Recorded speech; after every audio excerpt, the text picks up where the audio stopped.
What's up, tribe? How you guys doing? Go ahead and hit that subscribe button, and I hope you like this video. This is going to be your review for Big Brother season 24, episode 20. I think we're on. So, it's the power veto. The house is still divided. You have the indoor, you have the outdoor. So let me go ahead and get the indoor out the way because they're actually pretty easy breezy, right? Jasmine is on the block with Monty. Jasmine doesn't 100% believe that Monty is the target, but she sort of does, right? So we have the power veto. We have a cameo from Miss Tiffany from the cookout from last season. She's the host of the veto competition, and it's one of those competitions where it's like that old game at the carnival. Guess how many pieces of candy is in a jar? So the way the game is, you have to for every one you get correct, you get a letter. And the first person to spell VIP wins. The catch is you can put your estimate up based on I think one was like guitar picks, one was how many ounces of wine, one was how many energy drinks, one was how many drumsticks. So you can give your answer, and based on everybody else's answer, you can either fold or you can try your luck. And of course, the person that's the furthest off loses, and the person that's closest gets a letter. So there's strategy involved in this as it pertains to, who, like whether I'm going to fold or not. Now, Jasmine's thing was, I just need to outlast Monty. If I keep folding and I let Monty keep guessing and he eliminates himself, then at least it's, at least I got him out the way.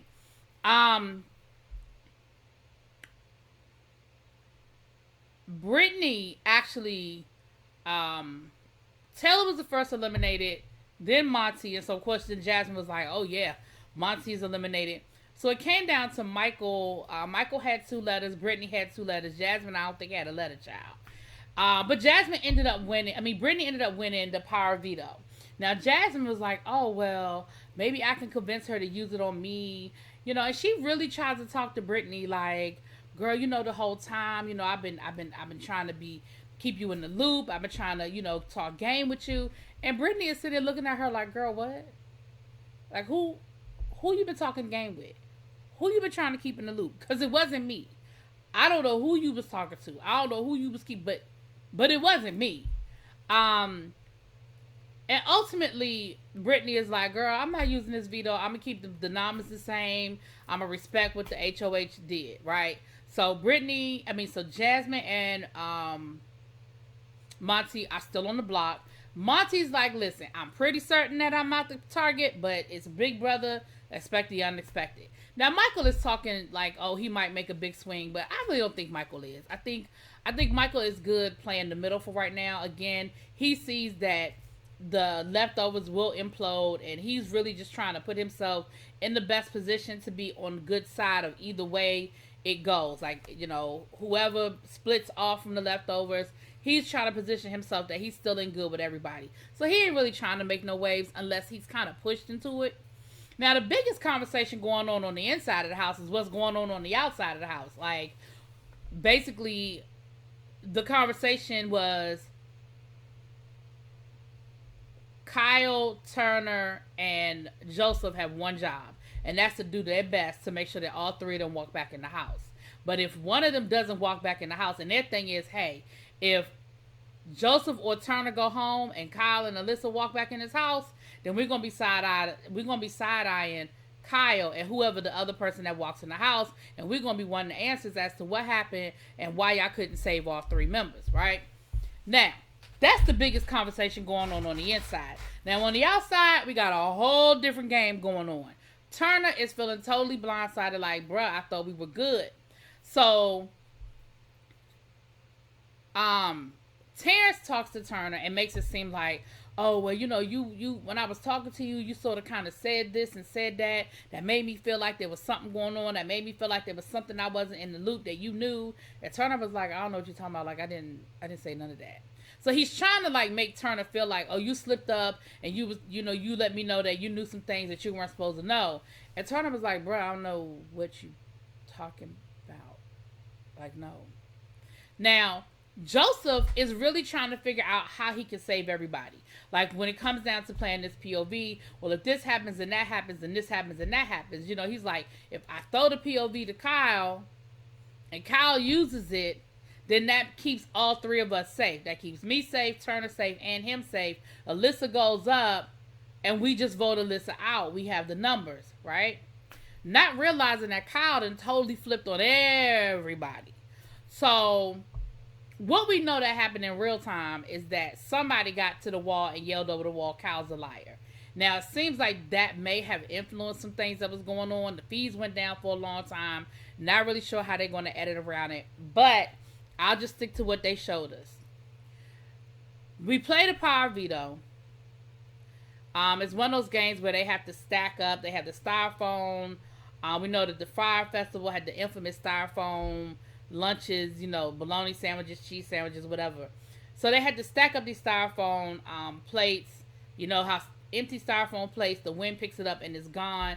So whoever stacks it first wins, right?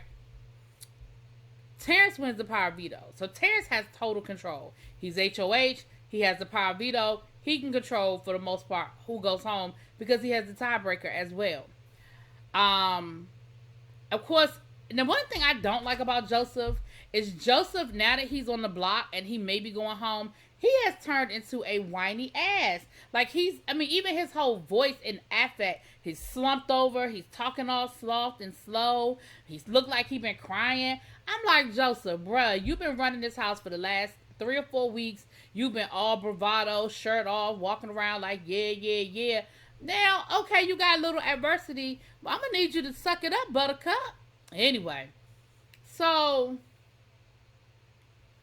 Joseph ends up having a conversation with Terrence.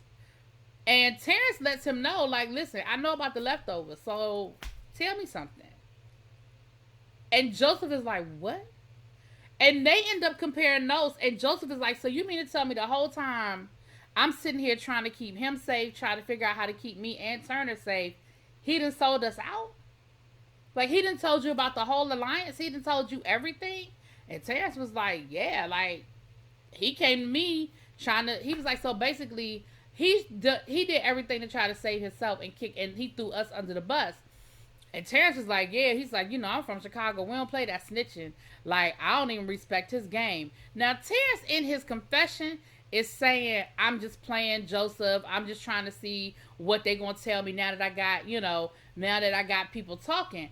But I think a part of Terrence really feel that way. I think a part of Terrence is like, I appreciate Kyle for giving me the information, but I don't respect him for giving me the information.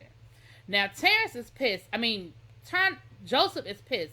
We didn't see where Joseph had a chance to let Turner know what happened, but Terrence is figuring, you know, Terrence is giving his speech about what he's going to do with the veto. And come to find out, he actually uses the veto. He takes Turner down and he puts Kyle up. Now, he says, well, I'm doing that to see what kind, you know, now that I'm applying pressure to see what more information they're going to tell me. But again, I think a part of him really don't respect the move that Kyle made. And like Joseph told Terrence, if he would throw us under the bus so quick and so easily, I hope you don't think you've made an ally out of him going back into the house. He said, because I'm going to tell you now, the minute we go back in the house and they find out what Kyle did, it's going to be a wrap for him. So you may not even want to align yourself with him because he ain't going to be here much longer and he's not going to be in the good graces of the rest of the house. Now, Joseph ain't never lied about that because that's going to be a problem. And I do think that, I told y'all last week or my last couple of reviews, Terrence is not dumb. Terrence just never got in with the right people. If Terrence had been able to get in with the right people, he would really be all right. And so now he's had an opportunity to play and have some power and make some decisions. He's figuring it all out. Now, what he's going to do when he goes back in the house, whole nother conversation. But to be honest with you, they need to get rid of Kyle just because he's a snake. But they really need to get rid of Terrence. Because Terrence really does. I know for me as a viewer, I'm starting to look at Terrence a little differently now. Like, okay, bro, like, you trying to make some moves. You see what's going on. Now you got a little bit of power. you were able to get, I mean, although I don't think it was hard, Kyle to totally tell you everything that's going on. Now, how you use it, we'll find out. Anyway, that's pretty much what it is. Y'all let me know what y'all think. I'll talk to y'all later. Peace.